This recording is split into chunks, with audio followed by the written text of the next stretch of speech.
Vegetable. मी कंद भाजी आहे. तर हु एम आय या प्रश्नाचं उत्तर काय येणार आहे?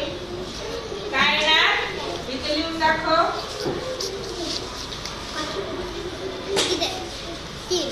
चांगलं लिही, मोठं दिसलं पाहिजे.